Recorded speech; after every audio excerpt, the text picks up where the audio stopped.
Having been raised in evangelical Christianity, I spent the first 25 years of my life memorizing Bible verses and singing songs that were based off of the themes of both Bible verses and the concepts that that version of Christianity was teaching me. And so my brain has a good portion of space taken up by that stuff. And every once in a while, it'll just pop into my mind. And sometimes I'm like, oh, wow, that's what those words say? Okay, it's no wonder that I really learned to think I was bad or wrong or unworthy. But sometimes they actually have a bit of encouragement and feel a little bit aligned. And I've been thinking a lot for the past week in particular about how how impactful it is to have a connection with something bigger than our current lifetime. And I'm really interested in Carl Jung. I'm really interested in internal family systems, both of which talk about like a big S self. And I've had 10 years of DBT, dialectical behavioral therapy, which focuses on the concept of wise mind as like the overlap in the Venn diagram between logistics mind or logical mind and emotion mind. And I spent a long number of years in Al-Anon, a 12-step program for family and friends of alcoholics, which focuses on a higher power. So, across the board, all of these things that have been extremely influential for me in building my life worth living and shifting me out of chronic suicidality and self-harm, they all have a common thread of connection with a higher source of wisdom outside of our, one sort of circumstantial 3D awareness. And it seems to be just getting louder, this theme in my life, which I just love when that sort of picks up. It's like every thing that I experience is like, oh, remember, think about connecting with a higher power. It's like the theme gets really obvious. So I came across a podcast about it, and then I got a book in the mail that I didn't order that was called Higher Self, and it was just a fluke that I got it. And then I'm in a PhD program for metaphysics, and I had taken a couple months off. It's self-paced, and oh my gosh, I've got to, hold on, I'm going to run over here because what's happening right here, can you see it? Can you see those little white flowers? Oh my gosh, the flower petals are just rushing towards me. Wow, so magical. Can you hear them? I don't know if you can hear them. It's like a slight twinkling. Let me see if I can get another angle. Hello. It's like they're throwing confetti at me. It's a parade.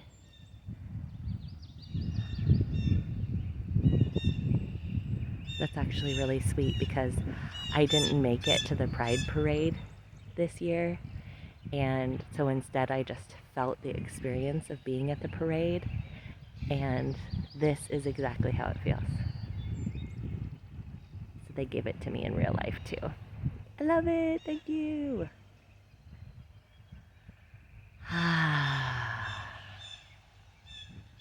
Yeah, so I randomly got this Higher Self book in the mail.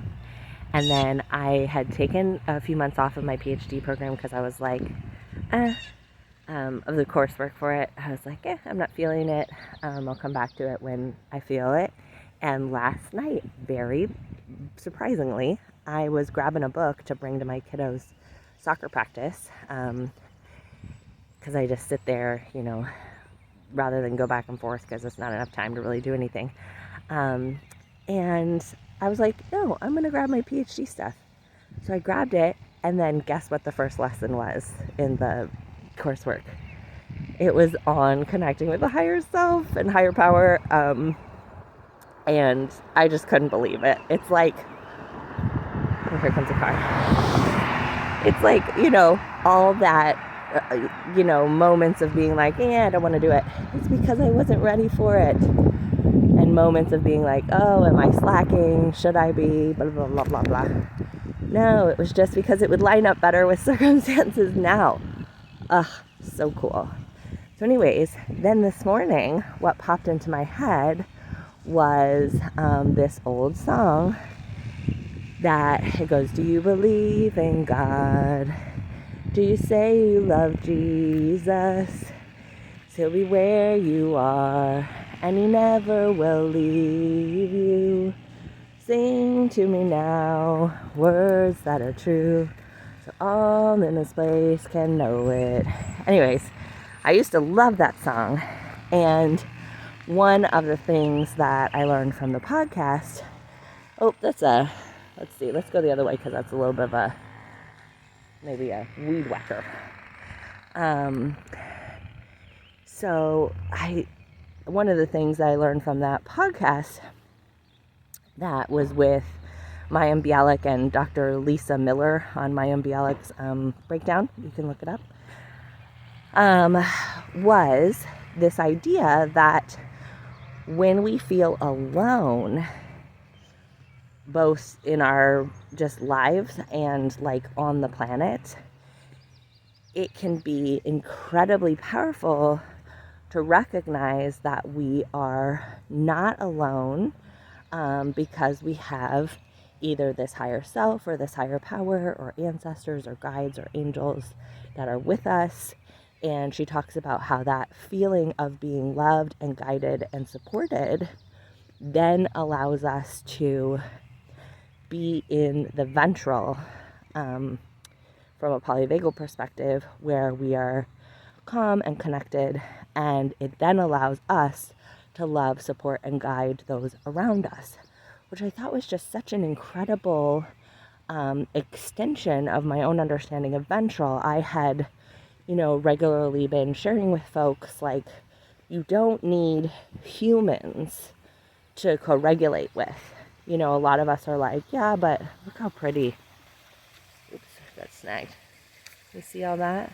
Wow. Everything just gets huge suddenly as soon as spring comes. It's just extraordinary.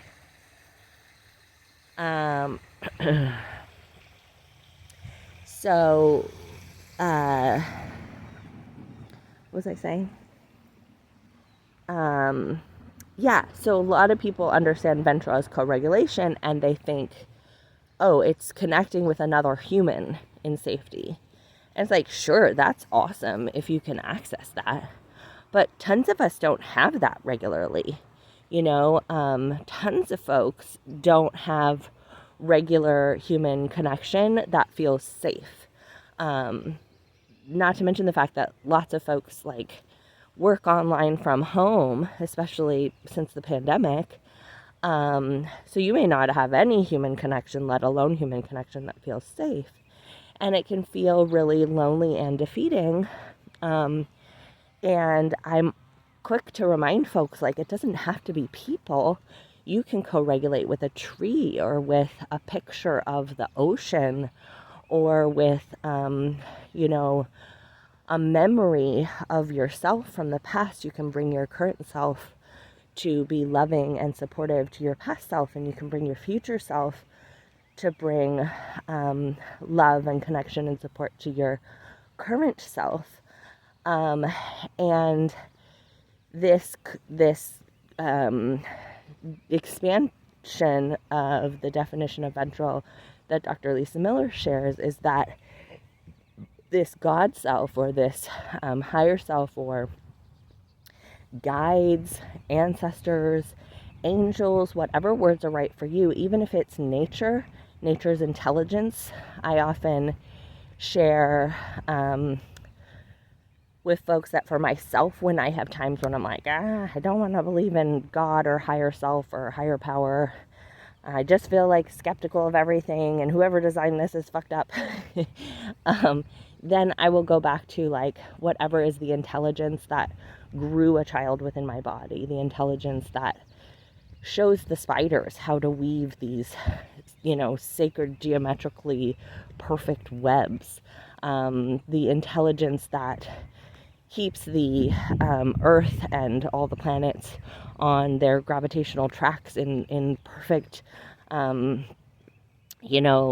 paths that don't crash into each other. The intelligence that placed this Earth in the exact distance that it is from the sun so that we wouldn't burn up or freeze. That intelligence is something that does feel like I can connect with it in times where I'm very skeptical of everything else. And any of these concepts that are sort of bigger than ourselves, bigger than this lifetime, can provide us that ventral connection so that we can feel like we are co-regulating, whether I'm co-regulating with the intelligence of the sun and of the planets and of the weaving of the spider webs, and feeling held and supported and guided by that, because that is what's breathing me, that is what's beating my heart, that is what's allowing me to digest, what's allowing me to see and to feel and to smell and to hear and to taste and to walk and to have a cognitive experience and to have emotions and to have awareness. That thing that I am not doing is something other than myself. And that for me is something that I can feel held and loved and guided and supported by. Because it's very clear I'm not doing that. That can be something that I co-regulate with. So wherever you are on the spectrum on any given day, Lisa Miller's, her book is called The Awakened Brain.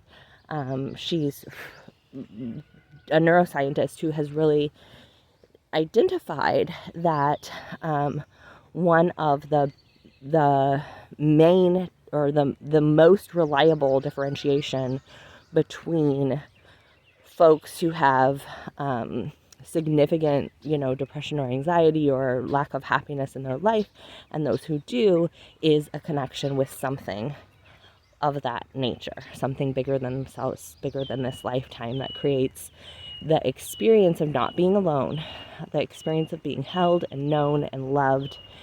And you don't have to be woo-woo, to feel that. You can be. You can think about your guides. She has a beautiful meditation that says, like, okay, let's sit at a table and let's ask anybody, current, past or present, who loves you to come sit at the table. And when I did it, I was able to think of my grandpa and my aunt, who have both passed away, who did communicate love and acceptance towards me. And then invite any, higher power or higher self to come to the table. And I was able, in my parts work, I have, sort of identified older selves of me, 90-year-old me. So 90-year-old me came to the table, and then higher power. And I do feel a sense of, the cosmic intelligence. So I had, cosmic intelligence come to the table, and then she has you, have them say that they love you and anything else that they want to share with you. And that's a beautiful thing to do, even if if you're more open to that. But you don't have to. I think we've got a car. One second.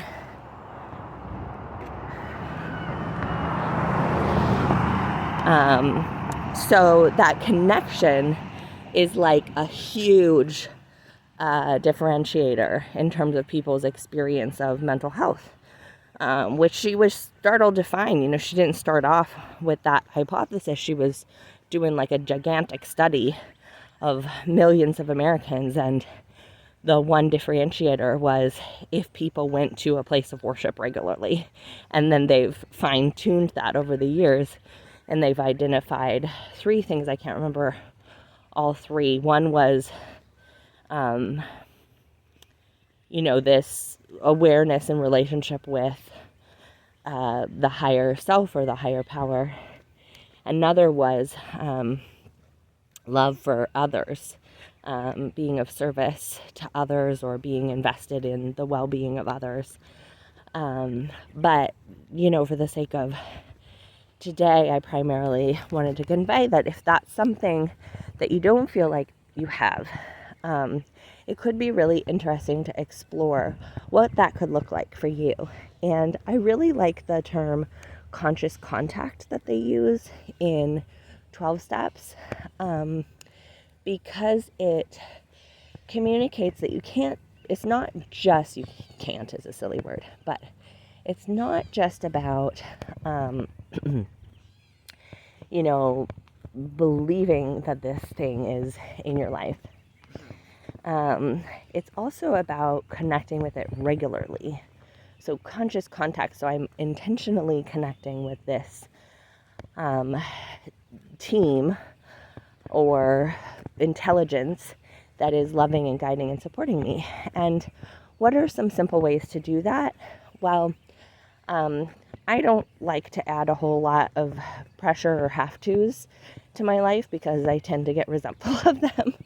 So, for me, it might be just when I wake up in the morning, having a moment to receive. And this now happens naturally. I wake up and I just hear that team say, I love you, good morning, just like I do to my kiddo, And then at night, okay, sweet dreams, you're doing great, whatever else. And then you can also ask your team, depending on where you're at in the spectrum of things, if they can remind you throughout the day with little signs. And I learned from Suzanne Giesemann when I did some mediumship training with her that it is much easier for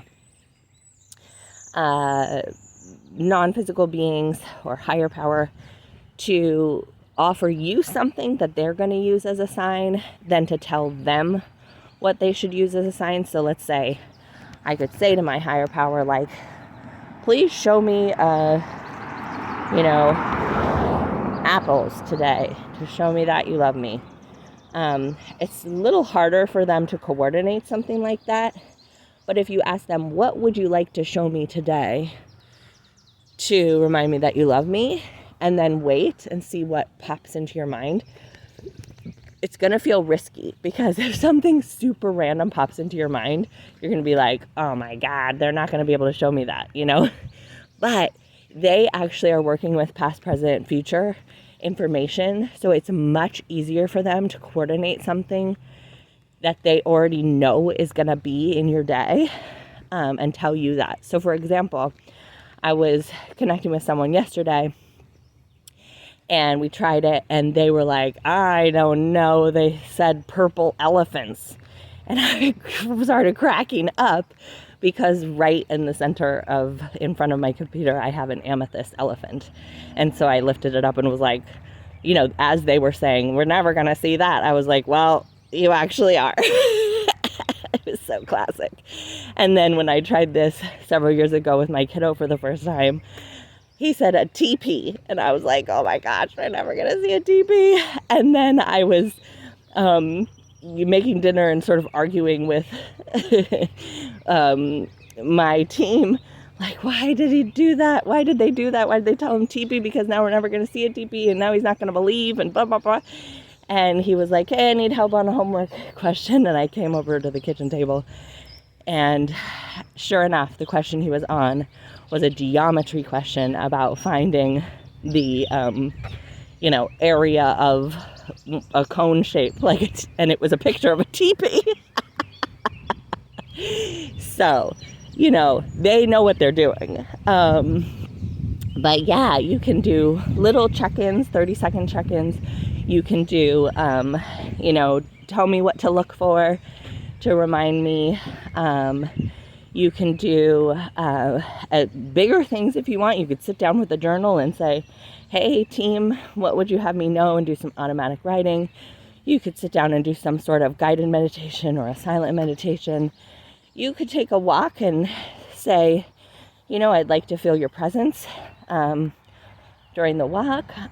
You could, contemplation is a really nice thing that most of us weren't given access to, and that's something that I really appreciate about all the scripture memorization and singing that I did growing up, is that it's a real contemplative practice. So you can pick a song that's meaningful to you. It doesn't have to be a religious song. It can just be any song that's meaningful to you, and sing it as a contemplation. You can memorize a piece of poetry or of a sacred text, or just sit with the sacred text in front of you and contemplate it. Richard Rudd, who wrote the Gene Keys, has a beautiful book on contemplation. You could explore that. You could open up a Gene Key and just contemplate on it. You could pick a random word that feels meaningful to you, like, generosity or peace or serenity, and you could just think about that word throughout the day. There's all sorts of daily readers that are like, what do they call them? Devotionals. 12 steps groups have daily readers that are awesome. It's like one, hold on. Ooh, that's a loud sound. One spiritual concept to contemplate for the day, a little story or a little saying or a little piece of scripture. You could, religious texts have all sorts of daily readers as well. Where can we go? I want to walk for a few more minutes, but all the cars are so loud right now. So yeah, you can find endless religious, devotional, one a day kind of things. You can find, Rumi poetry, Hafiz, ancient, Hindu texts. I recently got a book for my kiddo on ancient African spiritual texts. There is not a shortage. You can just pull open anything like this and excuse me, spend some time with it. Just let it wash over you. Read a few lines and just sit with them. And when you're sitting with them, you don't have to understand them. When I was in the conversion process, I remember saying to my rabbi, I don't understand the Hebrew. I want to understand it. I want to know what's going on. I don't want to not know what's going on. And he was like, you are not supposed to understand it right now. Just let it wash over you. We get so cognitive about this stuff that is really not cognitive. It's much more of a felt experience. So to allow yourself to just, connect with you could even be like, I'm going to think about trees. I'm going to think about water. I'm going to think about the sun. And just let it wash over you. Hold a flower and look at the petals, Pull up a YouTube video of something you think is beautiful. Lord, have we got some active cars this morning. My apologies for that. I've thought a lot about how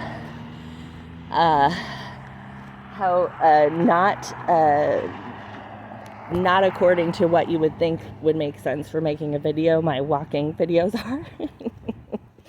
And how I shouldn't do that because it's too much background noise and it's not professional and nobody's going to listen to it because it's too uncomfortable. And then I realized, I wouldn't really make these videos if I didn't do it when I was walking, and making the videos feels really, really good to me. So I am going to trust that that is what it is for, if nothing else. It's just for me to have this time to contemplate and explore what's interesting and meaningful to me. And if it ends up being of service in any other way, then that's God's business. So anyways, sending so much love, and would love to know any ways that anybody else explores or experiences this idea of being loved and supported and guided by something outside of yourself. Okay, lots of love.